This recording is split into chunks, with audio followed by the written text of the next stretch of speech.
FaZe are in their darkest era, and Karrigan is at the end of his wits. So that's annoying. Like, I don't know what to say. And the ticking time bomb that is EliGE only threw gasoline on the fire. Was EliGE the problem, or is FaZe clan a doomed mess? I have analyzed every single FaZe game they played with EliGE, and in combination have looked at all the documentaries and behind the scenes of the FaZe clan team to assess what I think is the problem with FaZe clan. But before we get into that, I just wanted to say thank you very much for helping me get to 1,000 subscribers. We're already hit like 1,200 subscribers now. It's crazy. I didn't expect this. It came out of the blue. So many nice comments too. I've been overjoyed. For this special occasion, I'm giving away a skin, more specifically my favorite gun, the Desert Eagle, and more specifically the Desert Eagle Heirloom. To enter the giveaway, just join the Burnt Big Shot Discord server by clicking the link in the pinned comment down below. Go to announcements and vote, give me that skin for a chance to win that little skin. By all means, don't stop subscribing and liking and whatever, you know. There's been so many nice comments and I've really, you know, it's been warming my heart. So, you know, keep it going. But like, finally, let's get on with the video. The addition of EliGE joining FaZe clan was very exciting, and also a lot of people had high hopes for this lineup. And on top of that, EliGE and Karrigan had a lot of similarities how they saw the game. And after having lost such a sensational player in the form of Robs, it was a miracle that things were looking up right now, and the mood was pretty optimistic. But quickly after some losses, some cracks started to show. And that is understandable because these players are winners, and if they're not winning, it goes against their nature and they get frustrated. Therefore, Neo and Karrigan have been looking to adapt a new ideology how to see the game, where they don't look at past mistakes, but try and look forwards at what you can do now. I think we played really good, so I just want to say the same things. Controllable is only our communication, how we react to things. Yep. Nothing else, the outcome we can't control, but we can do everything we can in our power to them hard. And to keep your chin up at all times, which is a sentiment that is shared across the team, luckily. It wasn't our favorite. We can go next. Yep. Whatever. Yeah, we're playing better than them. Like we said. No point getting upset about it. Once they get into that situation, their execution and everything is so bad. You stay with 3 max. Yeah, just stay mentally strong. Yeah. It seems though that not everybody is adapting as well to this new ideology as others, with EliGE saying the right things and saying to himself, yeah, we have to, you know, keep focused in the future, but then he immediately second-guessed himself in the same breath, seemingly very frustrated still about the past. Everyone was trying to, you know, say like on to the next one, it's okay, let's not talk about the first map type of stuff. But it did feel like a little bit different compared to when we got blown out from Vitality, I think. And frustrations were starting to climb, and Karrigan was starting to realize that implementing EliGE into the FaZe system was harder than it seemed. Yeah, to be honest, I don't think he's adapting well to the FaZe chaos yet, right? It is absolute cinema to play in FaZe clan. It was as if Karrigan was hitting his head on EliGE. Oh, I hit my head. EliGE is a very opinionated player with a very strong idea of how to play the game, which is good because that's what makes him so good. But this also demands quite a lot of space inside a team of how to play the game. We never had a star player who takes to be the vocal, who takes all spots on all maps. We're trying to do that now with EliGE, so there's obviously some responsibility and expectations to him perform at a high level. John, it is in his nature to be very vocal. He knows what he wants in the game. He knows how to talk to people. He knows how to set himself up. So we're trying to give him the freedom to be able to be himself and shine as he should be on the seat side. And having different ways of wanting to play the games can cause a lot of changes, which can cause a lot of problems. It is so easy for people on the internet to just write things, you know? Like there's so much stuff happening behind the scenes that people have no clue about. And John came to the team, you know, we wanted him to be a star player in our team, right? So, like players having to move positions to make space for other players. Also, teaching an old dog new tricks and all. So Rain is adapting to a lot of new roles. He's getting used to playing a little bit slower paced. Also some new anchor spots on CT side. I have to get used to how John is playing and how I can play more lurks as well. It's clear, no one in the team feels comfortable in their position. Nobody feels like they can make mistakes. They feel like a spotlight is hitting them every time they make a mistake, and therefore they get uptight and stressed and unhappy. And that's not the ways to win a game. You have to be confident in your plays, confident in your teammates, and confident in yourself. Lots of games lately have been like this, you know, where we don't really convert it. I would like to know what it actually really is. Maybe it's us, you know, suddenly playing not to lose and not to win, you know. I don't know, man. I wish I knew. we play pure default, and we should win these rounds, you know. Like they're not doing anything crazy. Which leads to losing matches, which leads into frustration, which leads into anger. Just fucking bullshit. And it happens so often when we play a good team that we get punished by basic shit. So that's annoying. Like, I don't know what to say. Can never be in control. By being in control on T-side switch, we win the pistol, I'm like, we can win this, and then we can't. We know we had 0 chance. We had 1 chance to win gun run out of 5, which is fucking shit against them on those 2. I wanted to win. I wanted to win so much and get to the playoffs, but I want to have positive self-talk about myself as well, and I want to like see like the positives that went through this event, and I think that I do see that. I think that it looks better. I feel better than I did a month ago, and I'm gonna keep talking to myself in that way. And winning is a good remedy against anger. But this team isn't winning, and Rain explains why they're not winning.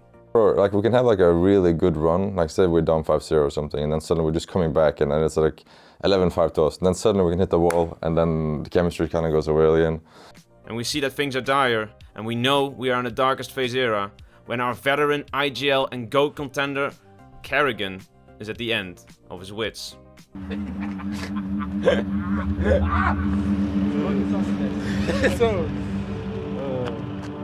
It's not a happy laugh he's laughing, you know. It's more like, how the f are we doing this again, you know? And you just lose, and you're just laughing. Guys, I'll just explain something. This is the finish line when the map is about to finish. We need to step over the line, honestly. I swear to God, bro. Just look at this line and just like 1 step and we win. It's very simple, guys. I think at one point we were talking about the game in Counter-Strike, and then it was quiet. And then Finn talked about some other, like walking over a line or something, and it just was not game related, and I was like, okay, f this, I'm gonna go in and warm up. And so... The way I reacted in the vlogs, the last 2 events, was basically this frustration of helplessness. And EliGE is growing more desperate by the day, when he's starting to realize that he's not part of the solution. I'd say I was conflicted with the benching. It's hard to, for me to say, this is his fault, because it's obviously not. It's not his fault. Because yeah, it is weird for me, because I come in and like everyone's like, yeah, we're f***ing shit now. It's like, so for me it feels bad as fuck. So ever since the beginning, it's kind of been like that, where it's like, it has felt like it's all on me. But the problem is that EliGE is seemingly not communicating. He doesn't communicate his issues with the team, or doesn't know how to. Look at this example. Neo is a veteran of the game. He has been bickering against the most stubborn players in the form of Snacks and Taz and fighting about what is right. But when you see him be a coach here and trying to get an opinion from EliGE and see what he was writing down during one of their most devastating losses, you can see it's like pulling teeth, and you see the uncomfortableness in Neo's face. From my perspective, If I wanted to do something, I would have called it, but I felt like I had no. I said play slow. We kept playing fast. Unless you guys have some kind of idea. I saw you, John, writing down stuff like what we can play. I don't know if we've played it or we haven't, but I was thinking that it's whatever. It's not. No, say it. It's better to maybe say it out loud, let it out, and move on. I mean, yeah, they made it obvious if they're playing for mid or not playing for mid. So like, if we did like Blade or mouse mid, that's what I wanted you to do. But yeah, when the game happens, if you have something, just you wrote it. I know. I don't know if we didn't follow it, but like, say it out loud in freeze time, and we're gonna follow it. We need some more energy. Like, we need some initiatives and. And you can hear Frozen say in this clip that Counter-Strike is a beautiful game because it's a team game and not just you having to perform every game. It's been harder for me to, feel the game and add like the style that I want. So I've been playing more, how like overall we want to play as a team. If like you don't really feel that freedom, then that's when like the team can end up, suffering in performance just because you don't feel the game as well when you're playing like that. You have to be very free-flowing. I just feel like it's been a little bit less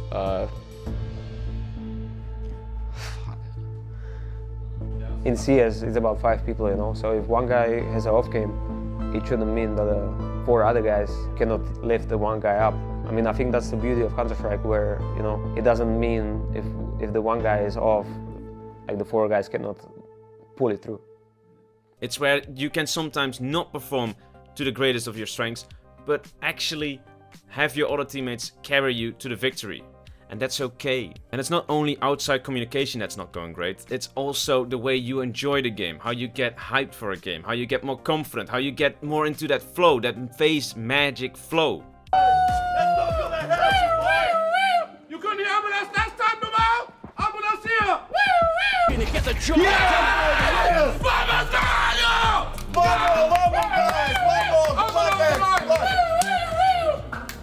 Last time you talked about it. There was more than just a game. There was some personal story, and it was a good way to motivate the team, but also shouting at enemies and make my team laugh. You know, we all want to like shout and say something like, John, you have to say something too. But like while the game was going on, I see like everybody like getting up, shouting something. I'm like, well, I don't want to go. I mean, they're already doing enough, right? So that's kind of how I felt about it. But it was making me laugh, and you know, it was a fun game to play. But EliGE seems a little bit less natural with playing the game in that way, which is a shame, because I think that's the thing that Karrigan is so good at. And Simple praises him for this, for him getting everybody so hyped. Which is, I think, the reason why FaZe Clan always ramps up into tournaments and gets better when the arena games come around. It's when they get more excited and more hyped and more confident, and this is what is the FaZe magic. And if you don't gel with that, that's a problem. When we do huddle, his words are so motivating. The way how he hyped up was so crazy. I was like, yes, it's time to destroy them. And I don't care how we win it. If it's clutches, if it's really good team play, we just need to fucking win the game. It's very simple. And you guys are one of the best players in the world. I know how fucking good you can be, but you need to believe in your fucking self. And if you believe in yourself, it splits to your fucking teammate. So I need to see fucking passion today, okay? We are here to fucking win the tournament. We are 2-2 now. But if we go 3-2, everybody in the fucking next stage is pissing their fucking pants. So I need us to give everything today, okay? I'm here. I fucked up yesterday, but I'm ain't fucked up today, okay? Let's go. FaZe up on one, boys. 3, 2, 1, FaZe up! Because it is that hype that locks these players in. But something that's more important than hype and popping off is comms. Karrigan shares that the way you communicate in game is the way you win games. And he shows examples between good comms and bad comms. When we have a bad game, you need to make sure you send good energy and you make good comms. I work with 3 categories of comms. There's default comms, there's good comms, and there's great comms. Default comms is you just saying what you see. Good comms is you see and you think what the setup have. But the great comms is when you see something, you understand what setup they have, and you offer what you can do. And maybe EliGE doesn't fit in that way of communicating. For example, in this next clip, EliGE talks about changing positions back with Rain. And notice what happens if we change the word chemistry into communication. The only change that I made, like positionally, is going back to inner on nuke. It was something I wasn't very comfortable playing with as well. We didn't really feel like we were getting like better results, and how he has more chemistry with the Broky. And another example where the communication was just not clicking is in this post-plan situation with EliGE and Rain. And they seemingly fail on the communication aspect, with EliGE speaking too early, to which Rain can't capitalize on that situation and therefore can't close the round. He picked up the kit, he found the kit, and they should find the round. No time left. Ooh, ultimate. And then straight after, Karrigan looks into EliGE's direction and begs them to communicate. Guys, we need to talk here, okay? Please talk together. Please talk together. We have to talk now. And you can see that the team has been in the worst state they've ever been. Because they see the game in fundamentally different ways, which is disrupting them from winning games. And EliGE is getting frustrated beyond relief. But I don't know, I think that... Honestly, I don't even know. Let's just go to the next question. I'm sure you can get something from that. I just don't even know, like, I just don't even know what to say. I don't even know what to say. And it doesn't help when Nico throws more gasoline on the fire. I feel like he's not the difference maker in the rounds that they played, and I just feel like EliGE needs to be that guy. Like, he needs to be the EliGE that he was in Complexity somehow. I don't know how, but he needs to be that. And it was clear that this was the end of the road for this lineup. And just losing on the terms we want to play, and that's where I'm feeling disappointed as a team. Even when the game gets tough, we just have to follow what we agreed on. Always manage to rise up somehow, and there's going to be a way out. Trust me, guys, we're going to get back. Just give us a little more time. Just have one more star player signing.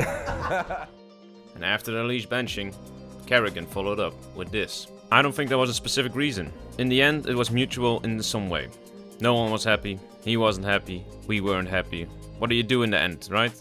It was for the best of all of us, I believe, and hopefully EliGE will find a great team. He has showcased how great of an individual player he is, but sometimes visions and players don't mix up and the results were not how we wanted. EliGE is an incredible player, with the best mechanics any North American player ever had in the history of Counter-Strike. But where he seems to lack is the communication, not only in-game, but also outside of the game. In a leaked Discord message, Spuns talks about that the players didn't want to play with EliGE going further, specifically saying Frozen, which is probably because the outside communication is just not splendid, because maybe people are bottling up emotions and only when they come out they are unfiltered and not ordered and respectful, and this can cause frustration with the entire team. And this has been a recurring issue with EliGE. So I'm not saying EliGE is Kiyoshima. So I'm not saying EliGE is the problem. I think, like Karrigan said, EliGE simply doesn't fit the FaZe Chaos system. Maybe there's another team with a respected IGL and a coach that has a clear idea of how to play the game and create a system where EliGE can fit into. Maybe EliGE can find a team like that. Let's hope so. My name is Burt Burlington. Thank you very much for watching. Don't forget to like and subscribe, and also go check out my other videos. It helps me out in the algorithm. Let me know down in the comments what you think. Do you think Karrigan did the right thing by kicking EliGE, or do you think he should have gotten more time? Or do you think Karrigan had to be a bit more flexible for EliGE, or EliGE had to be more flexible? Let me know down in the comments. I love always debating with you guys, and if you want to debate more, don't forget to join the Burlington's Big Shot Discord server, where we talk, watch, and play Counter-Strike all the time. So, if I don't see you in the comments, I will see you on the Burlington's Big Shot Discord server. Thank you very much for watching, and I will see you in another video. Bye.